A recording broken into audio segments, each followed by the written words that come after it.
Good morning and welcome to Across the Arts. I am your host, Patrick D. McCoy, and welcome to this special installment of the Conversation series. Today, we are just truly happy to be joined by two of Washington, D.C.'s most beloved musical figures. Scott Tucker, who is beloved to us for his many ventures in conducting great choirs or preparing choirs for some of the world's greatest orchestras, and the award-winning Nolan Williams Jr., who has just been an imprint on the Washington, D.C. musical scene. Please join me in welcoming Scott Tucker and Nolan Williams to Across the Arts as we all discuss the newly formed Washington Douglas Chorale. Good morning, gentlemen. And good morning, Patrick. Good morning, Patrick, and good morning, everyone. Oh my goodness. Let me just say this. When I heard the news about this choir, I just truly believe that my neighbors wanted to put me out of here because because I was at the top of my lungs when I heard this great news. And first of all, when you think about the name of this chorale, Washington Douglas Chorale. So I'm going to switch this thing up a little bit, if you don't mind. So, of course, we know those are two historic names. If you don't mind, Scott, I want you to tell me about what does the name Douglas evoke for you, and then I want Nolan you to do the same thing for me for Washington, because you're bringing these two things together. So I guess I'll start with Scott. Well, first of all, I have to say, I have to give full credit here to Nolan, who came up with this name, and he'll tell you all about that. But of course, Frederick Douglass.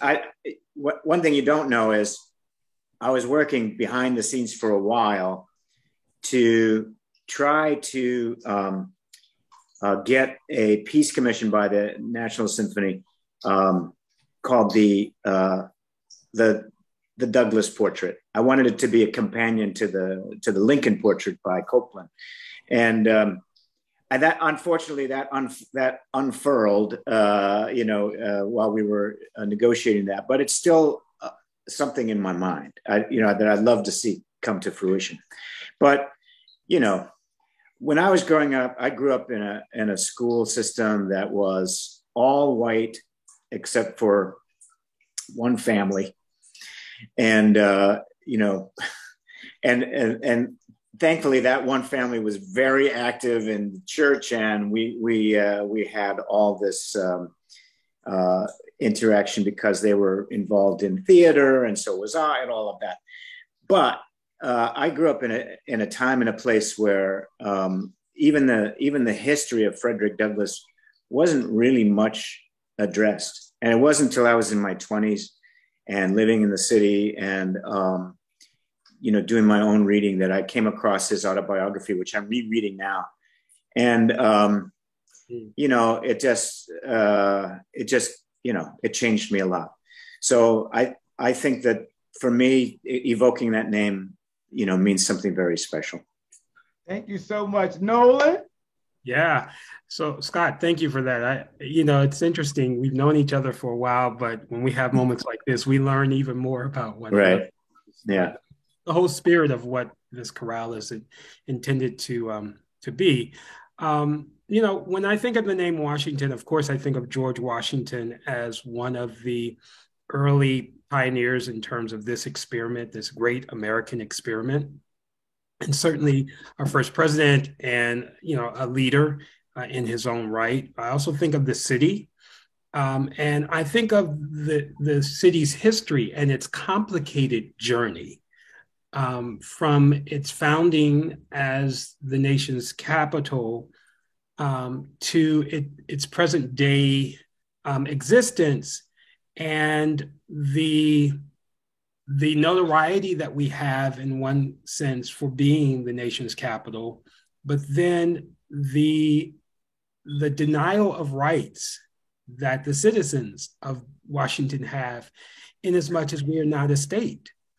And so even though we pay amongst the highest of taxes in the nation, and even though there are many ways in which we as a municipality exceed even that of other states, we don't have full representation. And I think, I did a documentary on this that came out a couple of years ago. It's a multi-award winning documentary called Becoming Douglas Commonwealth. And so because I've been thinking about this for a while, I've really been focused on the complicated history, right? There's much to venerate, and then there's much to also kind of lament.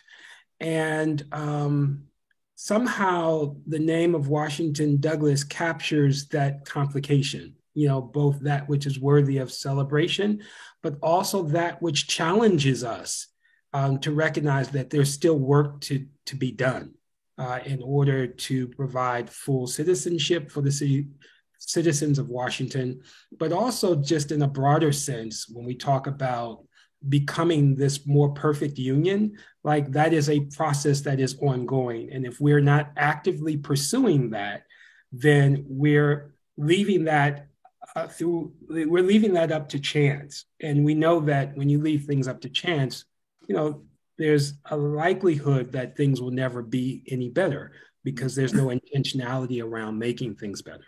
So in that spirit, Scott and I have come together to say, well, what better way to bring people together than through singing and through music, the power of music. And so the name really reflects that. Well, it does. That is powerful just to hear you both just really expound on both of those great historic figures. I'm getting goosebumps. I know both of, I just want to go back a little bit because I want to be very clear to this audience. I have known the both of you for quite a while, especially you, Nolan. I remember when I first started on this journey, and I think one of the first stories I ever did on you was when you did the envoy, I want to say to Egypt. It was a long time ago. Yeah, for the State Department. Yeah, and that's exactly right. And so I've been following that. And of course, for those of us in church music, we know your work is legendary there. And then, of course, Scott, I can honestly say when you came to town, I probably got one of the first, if not one of the first interviews with you for the first one. Life magazine for Perfect Pitch. So I am just honored to have both of you, these two beacons of musical excellence in our nation's capital, and you're coming together. So that leads me to my next point. You're coming together collectively, but you both individually have these, what I would like to say, one of these, if I may use the word colossal careers. So what inspired you to, I know you kind of said it in a way, but I just want to, maybe I need to unpack this individually. So Scott, you've prepared some of the greatest choirs for some of the greatest maestri out here. Talk to me a little bit about what you are doing now and what you bring from those experiences to this project. Sure. Well, I have had a very privileged career. I mean, I am really lucky, and I know that.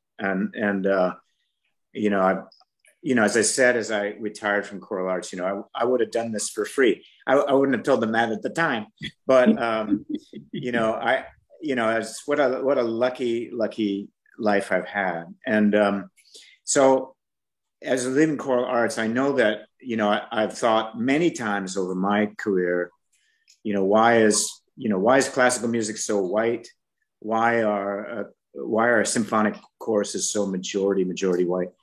And, I've really thought on that question for honestly decades. And so starting new, to me, starting from scratch is the only way to address that issue. And this is the time and the place to do that, I believe, and the partner in Nolan to do it with. So to me, when I was at Cornell University, I tried very hard to make those established choirs that I inherited more inclusive and racially diverse, and so I did a lot of recruiting, I did a lot of talking, I did a lot of welcoming, I did a lot of stuff, but in the end, it was just a big white institution, and it was really, really hard to make any effective change that way. So, and there were a lot of reasons for that, which I won't go into now. But I thought that for me, what made sense was to start something brand new, whose goal was to really just reflect the demographics from which we're coming, you know, from Washington, D.C. And just to add to that, I know that Norman Scribner, who founded the Choral Arts, he had articulated that same thing when he founded Choral Arts. He said, I want a chorus that reflects the face of the city. And, you know, of course, it's really hard to do as a symphonic chorus that's doing all symphonic music or mostly, and which you know, it's and whose board and staff, you know, everything is from that tradition. It's just almost impossible. So the only way is to start from scratch and really think it out as this is our priority, to make this community, to build this musical community from scratch. So that's my thing. That's powerful. Now, Nolan, you know, likewise, you're an award-winning composer. You've been doing your thing with Grace and all up there with Carla Hall. And Nolan, my goodness, talk to me. Like, again, as I've mentioned with Scott, you as an individual artist, you have so much going on. Talk to me what you have been doing and what you're going to bring as you merge all of this in these talents. So we have this Washington Douglas chorale. My goodness. Yeah, well, you know, brother's been busy, as you know. I was really fortunate to premiere Grace the Musical last year here in Washington, D.C. And special thanks to all of those who are watching who came out to support that show. 58 performances, over 20,000 patrons, over 2 million social media hits, 8 critical reviews, so forth, so on. I mean, it was, and 11 out of 12 Broadway World Awards, including Best Musical and Best New Musical. So we did pretty well. And very excited. I just returned from Orlando, working on the show. We're now getting that ready for its next iteration, its next mounting, which will be a series of, it'll be a tour, and then we're back into New York. So we're very excited about that. People will be hearing more about that as we enter into 24. But when Scott and I met about this, it was on the heels of us having worked together on a very important project. And that was the African American Requiem by Damien Jeter. Mm-hmm. And this was Scott's last project with Choral Arts, essentially his swan song, although there was another concert after that event. But we were able to come together to do that event at the Kennedy Center. And we were able to put together a diverse chorus, and we were able to use our New Works Philharmonic Orchestra, which is all Black and brown musicians from throughout the East Coast. And there was something very special. It wasn't perfect, but it was very special. And it was received in a way that people were very moved by not only the experience of Damien's brilliant music, a few of my pieces, but just the visuals of being in the Kennedy Center Concert Hall and seeing the diversity of white, Black, brown bodies on a stage, lifting up choral music and symphonic playing in such a magnificent way. That was for both of us a real landmark kind of experience.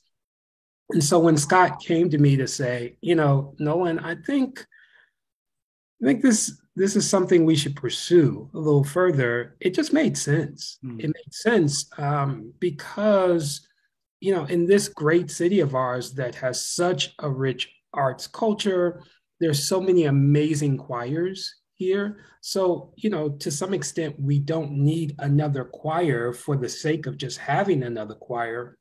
But to Scott's point, when you go to see a major event with the NSO and you look at the optics on the stage, you wonder, well, where's the diversity? It's not that Black people don't play classical music, so why aren't they in the orchestra?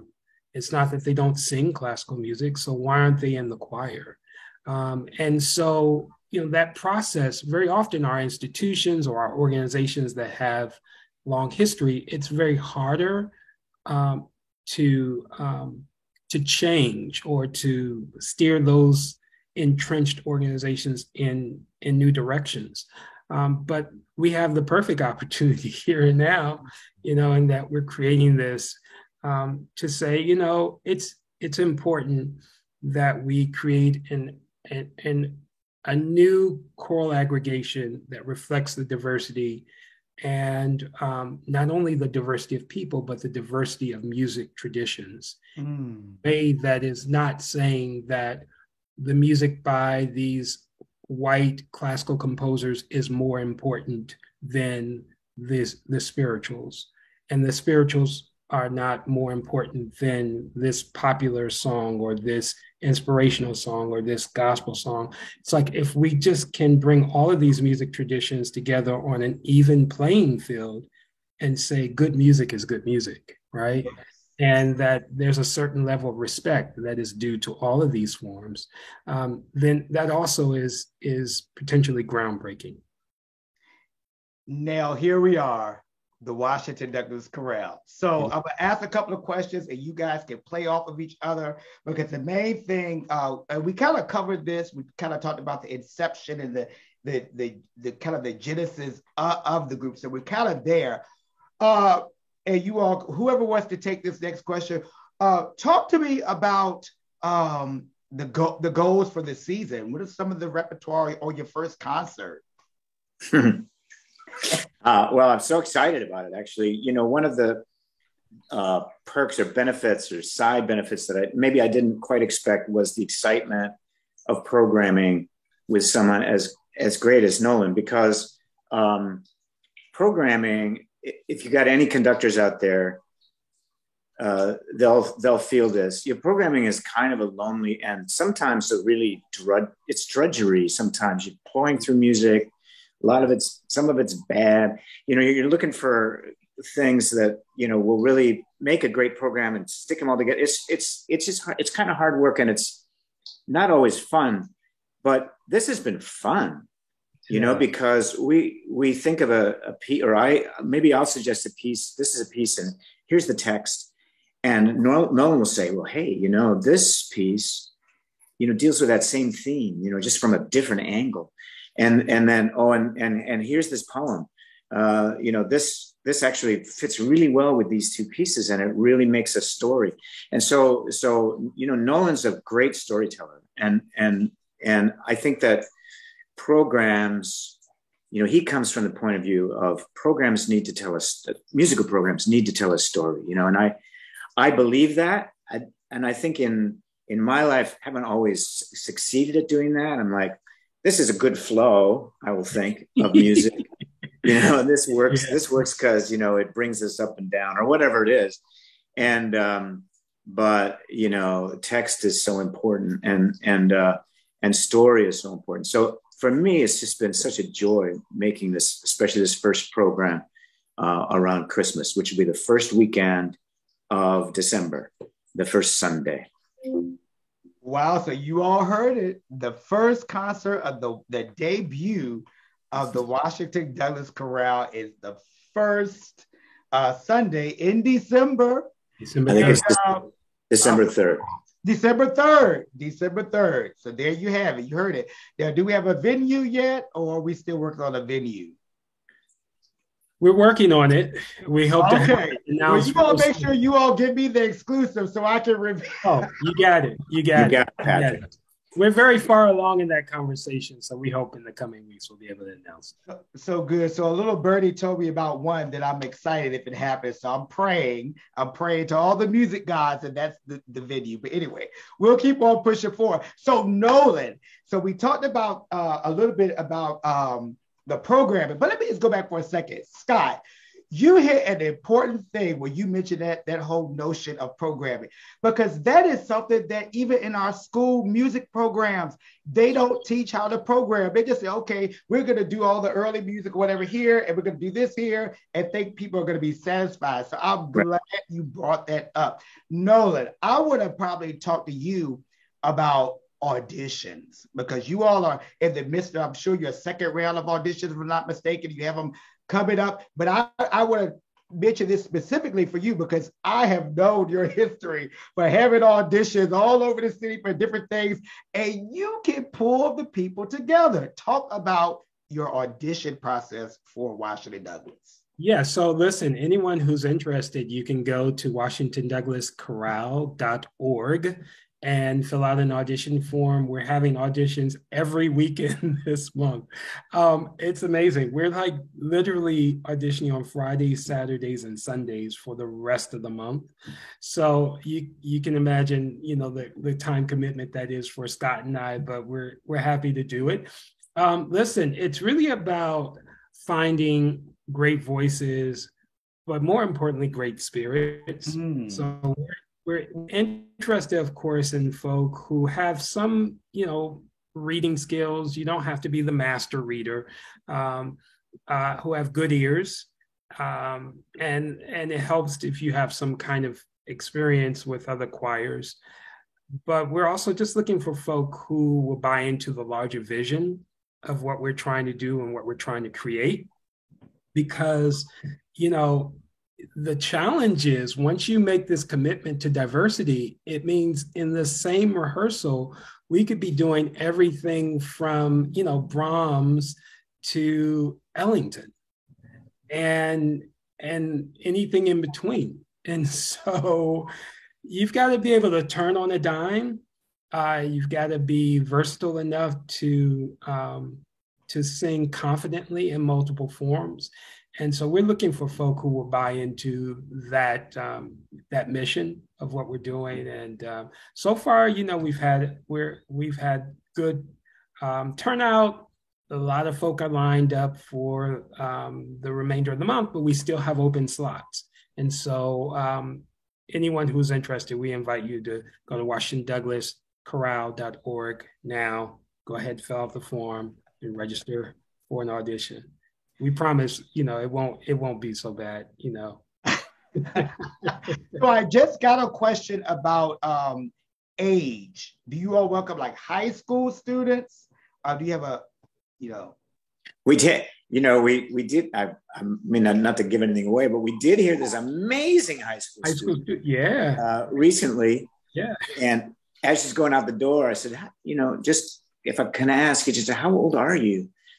Oh, I'm a sophomore. So she was a sophomore in high school, and we were quite, we were quite impressed. She really can sing. So, if she's going to make all rehearsals, she's welcome. Yeah. All right. So one of my followers, I must shout out Miss Sherry Hunt, because she was the one that asked the question and have a hit. Hey, Sherry. Yeah, there you go. So there's the answer to that question. So a high school talent, you dedicate to the rehearsals, you are welcome. Now, talk to me. I'll go to you. Thank you so much, Nolan. I want to go to you, Scott, just on that same vein. Talk to me a bit about the personnel, because there's a lot of singers in Washington, a lot of professional singers as well. Are there any professional opportunities in the choir? Talk about the personnel of the choir. Right. So we talked this out quite a bit, Nolan and I, when we were thinking about this, and we think it would be a great choir if it had some professional element in it, right? So which a lot of choirs are doing that kind of thing. It's a hybrid between volunteers and professionals. So there'll be some professional singers. The number is going to probably depend somewhat on the number of the whole choir, which we don't know yet. It could be anywhere from this to this. It depends on who comes out and all of that. So it's a little bit in question, but yes, we do want to have some people in there that are trying to make a little money as singers. We also believe, I think both of us believe, in supporting people who are that dedicated that they're trying to make their living as musicians. As God, when I started in my 20s, I must have had, I don't know how many jobs, but I had so many jobs when I started as a musician. And, the goal is to pare it down into maybe one or two by the time you're 60 something. So it's a hard life, to gig all the time, but we want to be supportive of people who want to do that. And we should mention that rehearsals will be on Sundays, so that those who are interested in the choir just know we're looking at Sundays 7 to 9. 7 to 9:30, yeah. And there'll be a few of them, maybe 3 or 4 that are late afternoon instead. But yes, they'll be 7 to 9:30. And those will be, I think, are we confirmed on where they will be, the rehearsals? Not yet. Okay, we're not quite confirmed. But anyway, yeah. So I'm going to take a moment. Oh, sorry, Scott. No, I just because so pros and volunteers both. Yeah. Go ahead. All those logistics and things. So I just want to take a moment to tell people to share. Please share. And if you get a chance, please go on Facebook and like the Washington Douglas Chorale and also visit their website. As you all heard, they have auditions going on for the rest of this month. And you heard about the rehearsals, which are going to be on Sunday evenings. So, you have a little bit of time, but definitely make sure that you check out this amazing choir. Now, I want to go back to you, Nolan. Talk to me a little bit. I know we kind of mentioned that the first concert is going to be in December. What do you think is in store as far as the rest of the season? What can audiences expect? Yeah, so we're going to do the concert December 3rd. We're looking at a second concert that will be in the spring, most likely in April. And we have been mulling around a few ideas for the theme of that concert.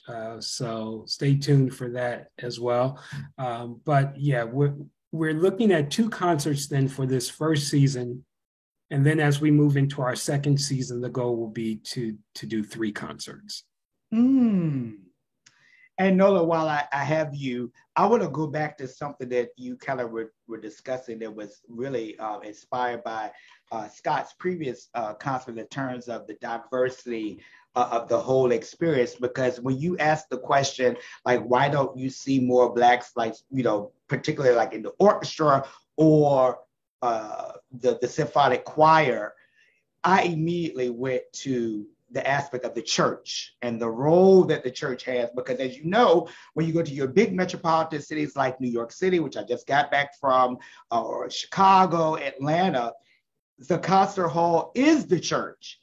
You can go to these big cities and hear these major works, and with orchestra, the Dubois Seven Last Words of Christ or Messiah, we know that you hear that in church. So I am definitely fascinated how Scott is going to bring those major orchestral experiences, and you're going to bring your sacred music. Oh my God, Nolan, the African American Heritage Hymnal, which is probably every pew. So I guess what I want to ask both of you, and you all can jump in at any time. So I'm coming to this December concert. Let's go back to the December concert. And I think that, Scott, you kind of intimated this in the beginning, but I just want to bring it home. Talk a little bit about the diversity that we can maybe get teased about or expect to hear on this first concert. You have this Washington Douglas Chorale. I'm excited. I'm more excited. I'm probably more excited than you guys are. Oh my goodness. So talk to me a little about that. What can we truly expect as far as that diversity of rep? Scott, you want to jump in? I mean, what's crazy is that we have not finalized the repertoire for this concert, so we're still exploring. We have lots of ideas on the table, and we're still trying to hone those ideas down into a well-tempered program.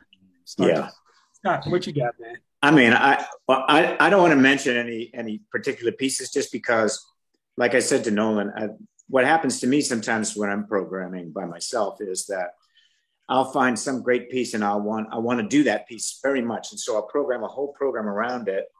And then I find out after monkeying with it long enough that the first piece that I really wanted to do doesn't fit anymore. So I throw it out. So I know every conductor has that experience. So, but anyway, so until we actually publish this program, we want to say individual pieces. But what I will say is that, either Nolan or I will say, I'm thinking about this piece. And like I was saying before, the beauty of it is it for both of us, it makes us think, oh, that reminds me of a piece in my tradition, and so that's what the program's going to be like. It's going to weave all the way through, taking the themes, of course, the story of Christmas is so powerful and has such a drive.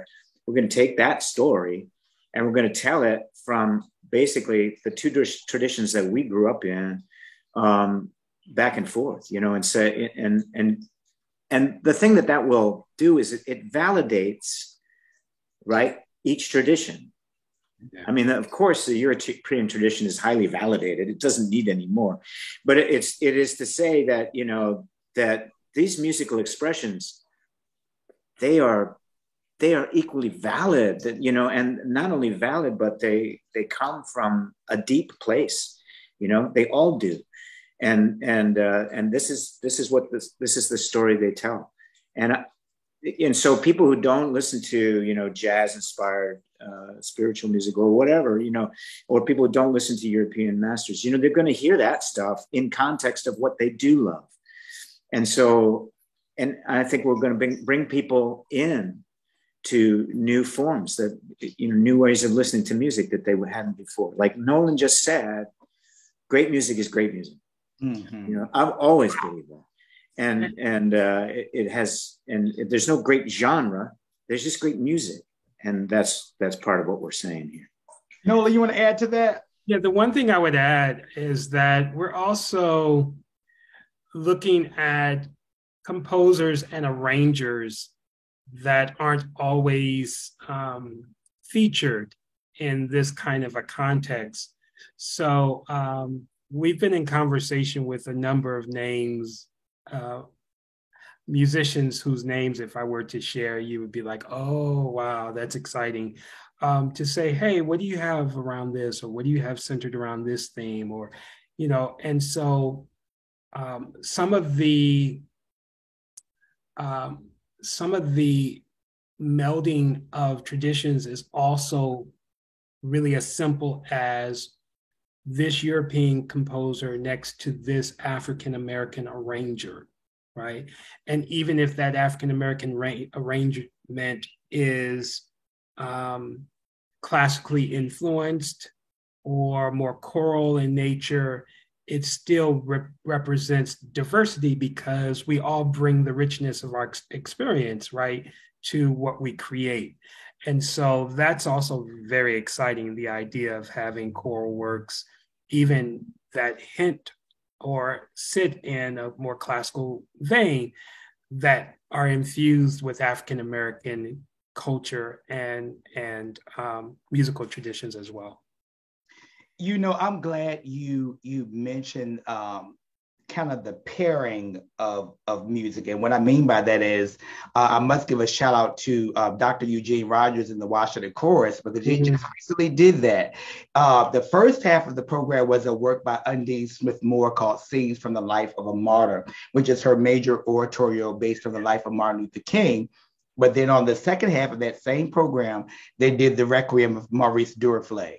So I thought that was amazing. And the fact that you basically kind of bought that whole thing is, because sometimes I think somebody, like, to go back to even the Scott's point, that we'll say, okay, this music is for this part, but not this part.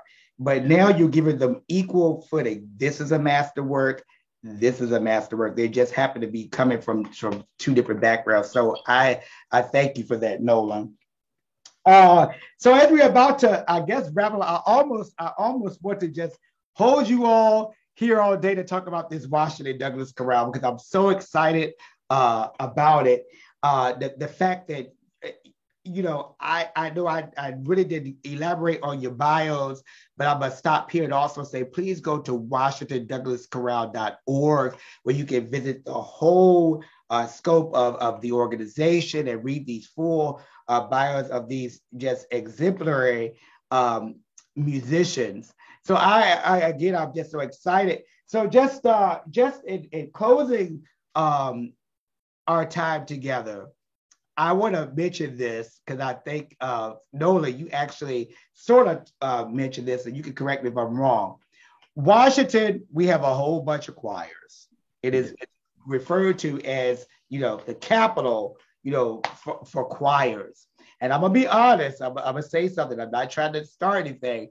I was at the event and someone mentioned to me, they said, have you heard about this choir? I said, of course. I said, you're talking about the Washington Douglas Chorale? It's going to be fabulous. Well, I don't think Washington, needs another choir. I said, no, it doesn't necessarily need another choir. I said, but this is a different choir. So I want you both to talk to me about the reception that you've gotten about the choir. You know how I feel about it, but I want to hear what have been your, maybe the reception that you've gotten in your individual spaces. Scott, I'll start with you. Yeah, I mean, of course, when we decided to start this, it was my own feeling like, sort of, do we really need another choir? But so I had to have that conversation with myself. Yeah. But yeah, no, the for me, of course, the people who might be critical haven't said anything to me, but certainly there's been a great response in terms of people just saying to me, even if I just individually tell them about it, they're just like, you know what, that is a great idea, and why hasn't it been done before? It just seems almost predestined that this is something that needs to happen. And I think that people feel that it seems to resonate or ring with them, when they hear the idea, like, yes, this just seems right. That's the experience I've had anyway. Wow. Nolan? Yeah, the same. The detractors, they're not going to voice their skepticism to us, but we have received a lot of positive energy and reactions, and that's really encouraging. I think what is exciting here is that we have an opportunity to add to the rich choral landscape of this region in a way that is deeply meaningful. And so we're not seeking to displace anyone, nor are we seeking to unnecessarily add another aggregation to the already rich and full kind of landscape. But we do recognize a need. And we are pretty confident that the Washington Douglas Chorale will fill that need. And, what's interesting, and this is further indication, like when hats off to Scott for really taking the time to reach out to a lot of the directors in the region. I spoke with some folk as well, because we didn't want folk to be blindsided by what we were trying to do. And so when I spoke with Stanley Thurston, for example, whose Heritage Signature Chorale is lauded, and some a chorale that I've had the wonderful pleasure of working with through the years, he said, I kind of recognize this, and that's the reason why we've been partnering with Cathedral Choral Society to do a series of things. And I said, it's really interesting that I think when a good idea is kind of supposed to be manifested, I believe that it is there in the ether for anyone who is able to tune in to be able to tap that idea. And so what we're doing in that respect is just an extension of something that I think the universe is revealing to us is necessary. In this post-George Floyd America, it really is time for us to proactively find ways to bridge divides. We can't solve all the problems. We won't ever solve all the problems. We're not illusion to think that, this is suddenly going to bring about world peace or even peace in DC. But what we do know is that there is something very powerful when people come into a sacred space that is a concert hall and they experience music. And we know that the optics of what they experience are just as important as the audio and the audio of the experience, right? That seeing people come together, diverse people coming together, making beautiful music, sends a very clear message. It sends an encouraging message, and it's empowering, not only for those of us who are the music makers, but especially for those who are experiencing music. And so if we have the opportunity to do that twice a year or 3 times a year, why wouldn't we do that, right? And that goes, it lives then. The more that Heritage is working with Cathedral, the more that Eugene Rogers is doing and reaching out, the more that Choral Arts is connecting with WPA to do the more that we all do this, the more the message just keeps resounding that there is power when we take the time to listen to each other's stories, and when we take the time to see value in each other's stories and lived experiences. And so we just want to do our part to add to that richness and to move our nation forward towards becoming more perfect in that way. Well said. That community piece is so important. And I think most of the listeners and the viewers have seen, you may see this portrait over my head of J. Riley Lewis. Yeah. Today is the 7-year anniversary of his passing. And he was someone in the DC choral community that he really brought people together. I mean, and I think that was the first time I really met Scott, because when Scott was sort of in DC, the very first time at the Cathedral when they honored I want to say Norman Scribner, but J. Riley Lewis was there at the program. And the whole idea of just the community, I remember I was in a concert by the Heritage Signature Chorale years ago, and J. Riley Lewis played the organ for the chorale. And then that's where I first had a conversation with him, and he was talking about his experience, how he missed out studying with Marcel Dupré, and just so many things happened in the community. So I never imagined all of these organizations, Washington Chorus, all these things intersect. So Nola, that is a very, valuable point that you brought up, because we're better together than not. And so just as we close, I just want to say thank you all so much for joining me to be able to even share this news about this wonderful choir. And it really is, it's more than a choir. It's so much more than a choir. It just happened to be voices coming together to perform, but it's even greater the mission that you all have, this whole idea of diversity, the Washington Douglass Chorale. So just as we close, again, you all heard it from the maestri themselves, Scott Tucker and Nola Williams. And I want to be clear, they are co-artistic directors. They are both on the same playing field together on the vision for this choir. And Scott, Nola, I'm going to give you all the final say.